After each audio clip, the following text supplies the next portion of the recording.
This is the fourth and final video in ODSP, a look at the application. In this video, we will be looking at the review and submission of the application, as well as next steps. When you have completed answering all the questions in the form, you will be given a summary to review.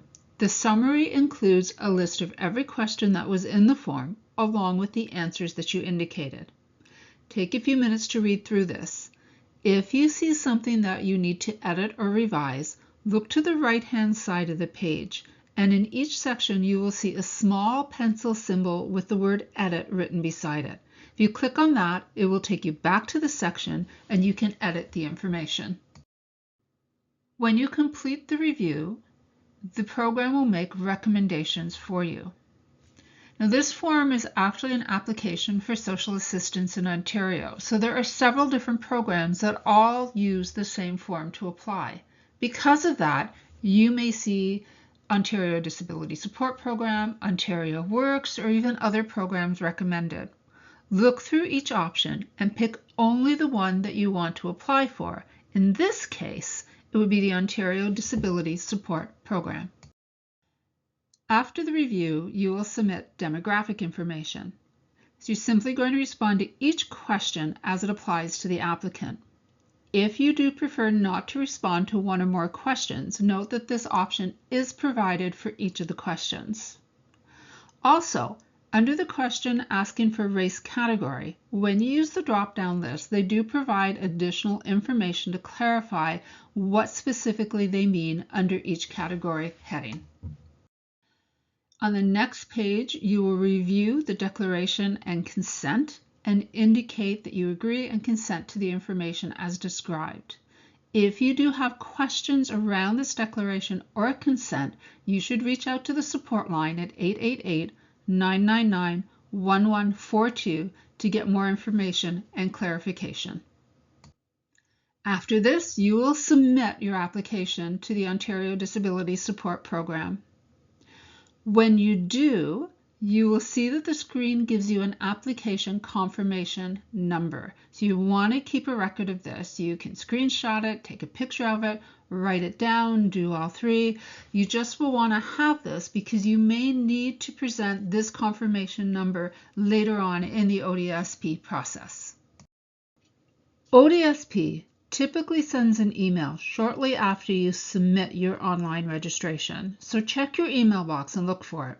If you don't see it, check in your spam or your junk or delete file, and if you find it, move it into your inbox. You want to be sure that you're receiving communication from ODSP, as they will be sending further emails to you with next steps and instructions. On that same page, as the application number confirmation you received, if you scroll down just a bit, you will have the option to sign up for ODSP My Benefits. This is an online service provided by ODSP which will allow you to receive and to send communication about your ODSP account, payments, change in your status, or circumstances. In order to access My Benefits, you will need an email address, access to a computer or smartphone, and internet access. If you prefer not to do this at this time, we have provided a link in the description section below where you can sign up for My Benefits at a later date if you choose to do so. From here, ODSP will reach out to you with next steps, so make sure you're looking in your email box for communication from them. If you're not receiving any, check in those junk or spam boxes just in case it goes there. Next steps with ODSP may include submitting proof of your financials as well as submitting proof of disability. If you indicated that you have confirmation of eligibility for Developmental Services Ontario, when you get to the Proof of Disability section with ODSP, they will request you to submit a copy of the letter showing your DSO eligibility. If you do not have confirmation of eligibility, or you were not eligible or did not apply to DSO, then ODSP will forward you what is called the DDP. This is the Disability Determination Package.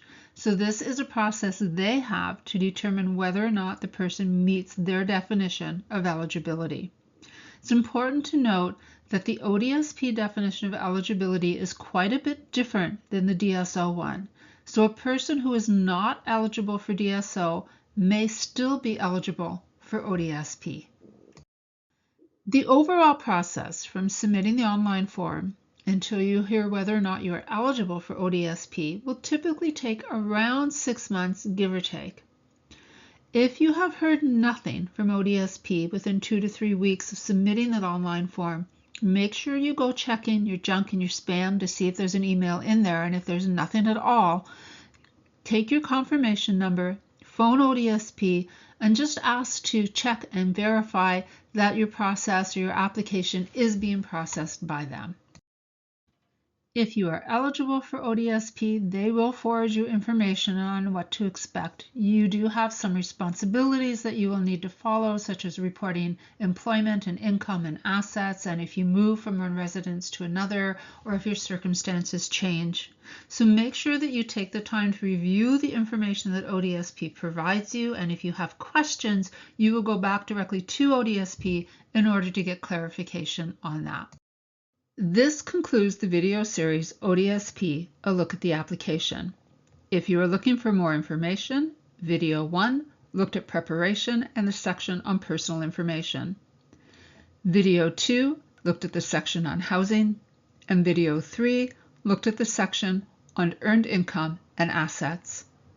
If you require additional information from there, if it is around the ODSP application, you could connect with the Ontario support line at 888-999-1142.